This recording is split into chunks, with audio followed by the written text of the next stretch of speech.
بسم الله الرحمن الرحيم والصلاة والسلام على أشرف المرسلين. السلام عليكم. Bonjour tout le monde. Toujours في module traitement de signal. Aujourd'hui, on va voir ensemble un cours intitulé Rappel sur les transformations discrètes. Donc, chapitre numéro 1. Rappel sur les transformations discrètes, sachant que ce cours appartient au docteur, à professeur Dorman. Donc, on passe. On va définir c'est quoi l'analyse spectrale. Donc, c'est quoi l'analyse spectrale? On va voir ensemble quelques exemples et après on passe à la définition théorique. On voit ici un ensemble de signaux. Vous voyez différents types de signaux. Par exemple, dans la figure numéro 1, vous voyez un signal sinusoïdal. Deuxième figure, la même chose. Troisième figure, pardon, c'est un signal parole. Quatrième figure, c'est un signal pseudo-aléatoire. Dernière figure, c'est un signal aléatoire. Quand vous voyez ici, par exemple, c'est quoi l'analyse spectrale dans cette figure? Si on veut définir c'est quoi, comment interpréter l'analyse spectrale, vous voyez sur cette figure un exemple d'un signal de parole, par exemple du mot samedi.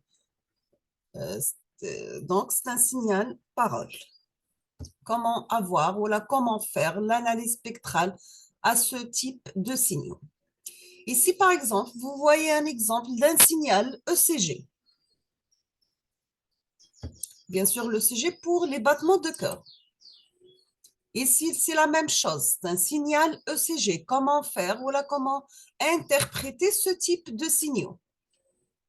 Ici, vous avez un exemple d'un bruit blanc centré gaussien. C'est quoi un bruit blanc centré? Centré, c'est-à-dire que sa moyenne, elle est nulle. Gaussien, et les deux types qu'il a une densité de probabilité, mais la forme 1 sur sigma, la racine de 2pi, exponentielle x moins la valeur moyenne, divisé par 2 sigma au carré, sachant que sigma, c'est l'écart type. Ici, vous voyez un exemple d'image Barbara. Comment interpréter ce type d'image? Par exemple, vous voyez, c'est quoi la différence entre la première, deuxième et troisième image? On voit bien, c'est l'ajout du bruit. Ici, par exemple, vous avez des images de type, des images de texture. Comment faire l'analyse spectrale de ce type d'image? Ici, vous voyez un exemple de série temporelle économique. Voici les courbes. Ces courbes sont de données obtenues grâce à une étude économique sur l'inflation et le chômage. Elles représentent donc les séries brutes utilisées dans cette étude économique et celles d'étendue correspondantes. Vous avez le chômage brut, c'est la ligne mince, et d'étendue, c'est la ligne en gras. Et l'inflation, brute, c'est la ligne fine en pointillé, et détendue, ce sont les lignes en pointillé épais. Les données sont mensuelles et couvrent la période janvier, le 6 janvier jusqu'au 1er décembre. Maintenant, on va passer comment interpréter et analyser ces données économiques uniquement dans le domaine temporel. Que doit faire l'économiste? Voici un autre exemple. Ici, vous voyez un exemple de série temporelle d'épidémiologie. Donc, peut-on interpréter, analyser ces données de la crise sanitaire due à la COVID-19? À New York, par exemple, vous avez le nombre de gens contaminés par jour uniquement dans le domaine temporel. Que doit faire l'épidémiologiste? Ici, voici un autre exemple de série temporelle d'épidémiologie. Peut-on interpréter et analyser ces données de la crise sanitaire due à la COVID-19? Au Michigan, c'est le nombre de gens contaminés par jour uniquement dans le domaine temporel. Que doit faire l'épidémiologiste aussi? Quand vous voyez ici, vous avez le Brésil, le Chili, Pakistan, l'USA, United Kingdom, l'Iran, Mexico, Russie, India et Pérou. Peut-on interpréter et analyser ces données de la crise sanitaire? Dans ces différents pays, vous avez le nombre de gens contaminés par jour uniquement dans le domaine temporel que doit faire aussi l'épidémiologiste. Maintenant, on va définir c'est quoi l'analyse spectrale. On peut définir l'analyse spectrale comme étant l'ensemble des méthodes permettant de mettre en évidence les composantes périodiques présentes dans un signal, une série de données, une courbe, une image ou même une vidéo. Donc, elle permet d'identifier le contenu spectral. Vous avez un ensemble de fréquences présentes dans ces données traitées. Bien sûr, c'est pour quelle application?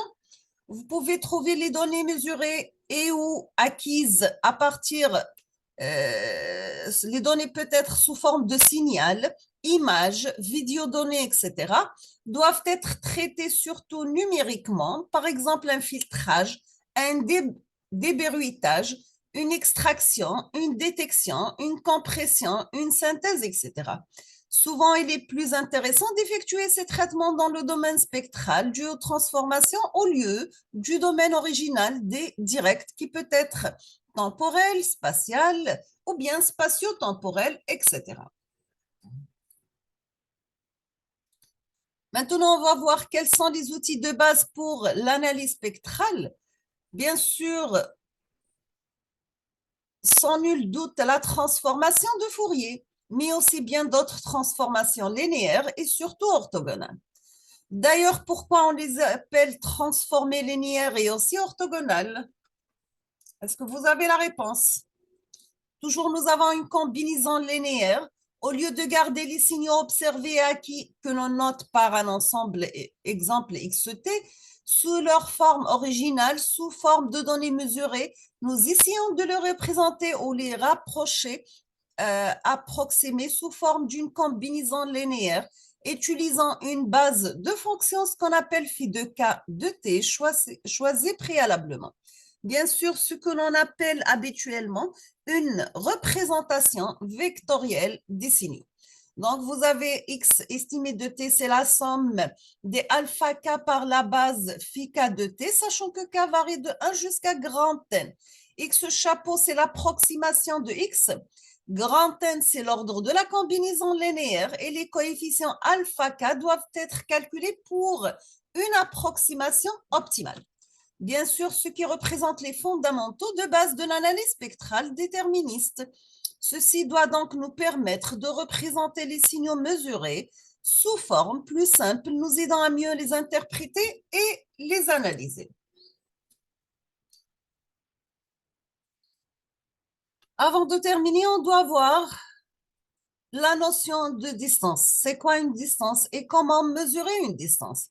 Pour mesurer le degré de ressemblance ou bien de dessemblance entre x et y, ou bien sous forme discrète xn, yn, de signaux, de vecteurs, ou même de séries de données, on utilise la distance d entre x et y. Bien sûr, il s'agit d'un scalaire réel, positif ou nul, et vérifiant les propriétés suivantes. Vous avez les noms avec les propriétés. Pour la symétrie, toujours la distance entre x et y égale la distance entre y et x. Pour la séparation, si nous avons la distance entre x et y égale à 0, ce qui implique tout simplement que x égale à y. Pour une égalité triangulaire, la distance entre x et y est compris en la distance entre x et z, elle doit être inférieure à la distance entre x et y plus la distance entre y et z. On va prendre ici quelques exemples de distance. On va commencer par nom, paramètres et fonctions. Nous avons la distance de Manhattan. Les paramètres, nous avons une seule distance. Sa fonction, c'est la somme pour n variant de 1 jusqu'à grand N de y de n moins x de n. Deuxième type de distance, c'est bien la distance euclidienne. Nous avons deux distances. On doit utiliser la racine carrée d'une somme pour n variant de 1 jusqu'à grand N de la valeur absolue de y de n moins x de n élevée au carré. La distance de Minkowski, nous avons P distance, la racine PM d'une somme pour n varie de 1 jusqu'à grand N de y de n moins x1 à la puissance P. La distance de Chebyshev, une infinité de distance, donc on doit utiliser une limite pour P tend vers l'infini. La racine PM d'une somme pour n égale à 1 jusqu'à grand N de y de n moins x1 à la puissance P. Ce qui concerne la distance euclidienne, elle permet de généraliser l'application du théorème de Pythagore à un espace de dimension petit n. Bien sûr, c'est la distance la plus utilisée et la plus intuitive.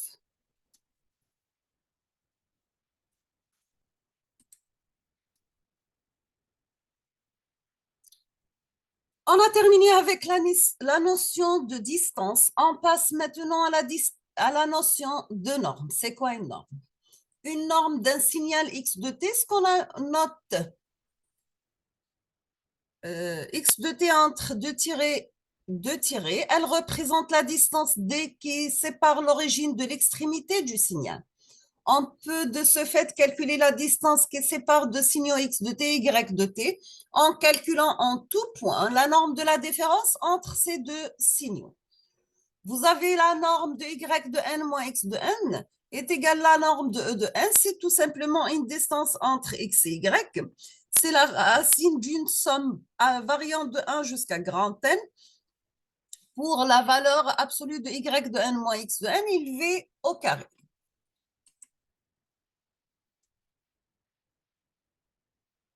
On a terminé avec la notion de distance, la notion de la norme. On passe maintenant à la notion de produit scalaire. Nous avons toujours un produit scalaire entre deux fonctions, deux signaux ou encore deux vecteurs, noté xy entre deux guillemets. C'est un scalaire réel ou complexe permettant, entre autres, de déterminer le degré de ressemblance, qu'on appelle la corrélation, ou bien la dessemblance, c'est la décorrélation, ou bien l'orthogonalité entre x et y et possédant les propriétés suivantes. Le produit scalaire entre x et y, c'est tout simplement un calcul d'intégrale sur une distance d, sur un intervalle d, ou bien un domaine de définition de x de t, par le conjugué de y de t dt. Sachant que d, c'est le domaine de définition de x de t et y de t, et l'étoile, elle représente le conjugué. Comment calculer le conjugué d'un nombre complexe? Toujours on garde la partie réelle telle qu'elle est et on inverse le signe de la partie imaginaire. Le produit scalaire entre x et x, c'est tout simplement la norme de x élevé au carré. Si nous avons x de t appartient à un espace L au carré, nous avons toujours l'ensemble des signaux à énergie totale finie. Alors, le produit scalaire entre x et x représente son énergie totale. Deuxième propriété, c'est que le produit scalaire entre x et y égale tout simplement un produit scalaire entre y et x conjugué. Le produit scalaire de alpha x bêta y est égal à alpha bêta étoile. Le produit scalaire entre x et y, bien sûr, alpha et bêta doit représenter deux constantes. Le produit scalaire de x plus u, y plus v, c'est un produit scalaire entre xy plus xv plus uy plus uv. D'accord?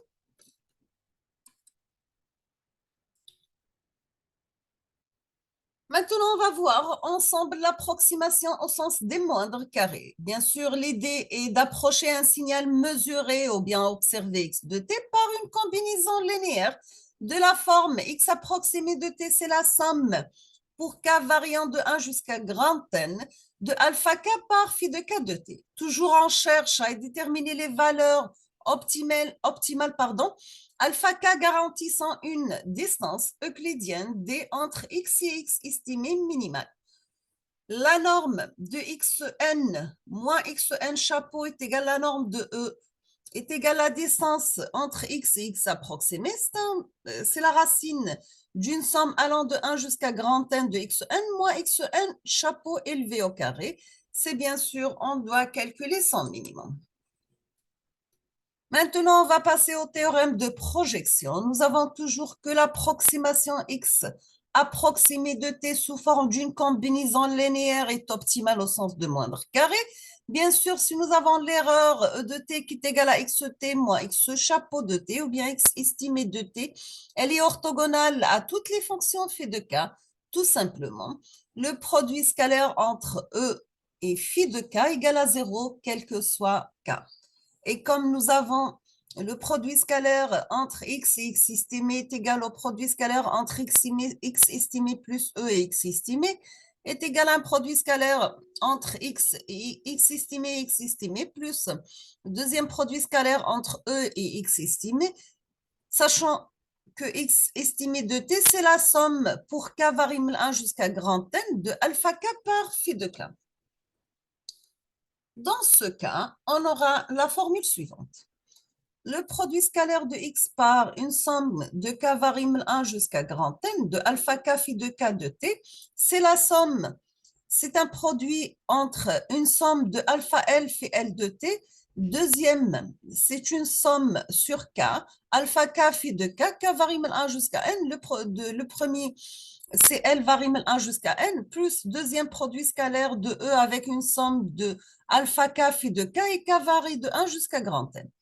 Maintenant, pour calculer une somme de alpha conjugué de k pour k variable 1 jusqu'à n, c'est par le produit scalaire de x par phi de k, on obtient tout simplement, c'est une somme sur alpha L, L variable 1 jusqu'à grand N, par une deuxième somme pour k variable 1 jusqu'à n de alpha k conjugué par le produit scalaire de phi L de t, phi k de t, plus une somme k variable 1 jusqu'à grand N, alpha conjugué de k, le produit scalaire de E par phi de k.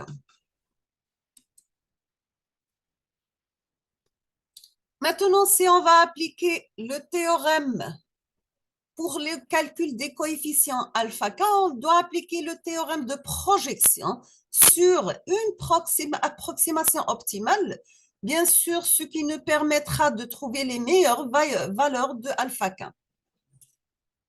Nous avons la somme pour k variable 1 jusqu'à n de alpha conjugué de k par le produit scalaire entre x et phi de k est égal à la somme sur alpha L, deuxième somme sur k de alpha k conjugué par produit scalaire de la base phi L et la base phi k, plus une somme de alpha conjugué de k par le produit scalaire de E et phi de k de t. Bien sûr, cette deuxième somme, elle doit être égale à 0, quel que soit k. Dans ce cas, on aura tout simplement qu'une somme de alpha k conjuguée par le produit scalaire de x phi k de t est égale à une somme de alpha L par phi de k par produit scalaire phi L phi de k.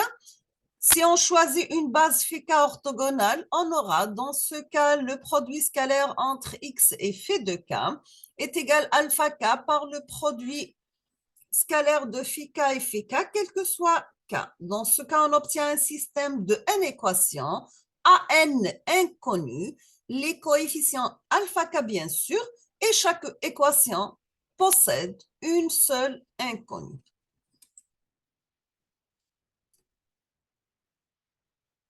Toujours avec les calculs des coefficients alpha k, nous avons le produit scalaire entre x et phi k de t est égal à alpha k par le produit scalaire entre phi k et phi k, quel que soit k. Bien sûr, sous forme matricielle, nous pouvons écrire la formule suivante. On n'aura que le produit scalaire alpha 1, alpha 2, phi 2, phi 1, phi 2, phi 2, phi 1, phi 1, phi 2, phi 2, jusqu'à phi n, phi diagonale, multiplié par alpha 1, alpha 2 jusqu'à alpha n.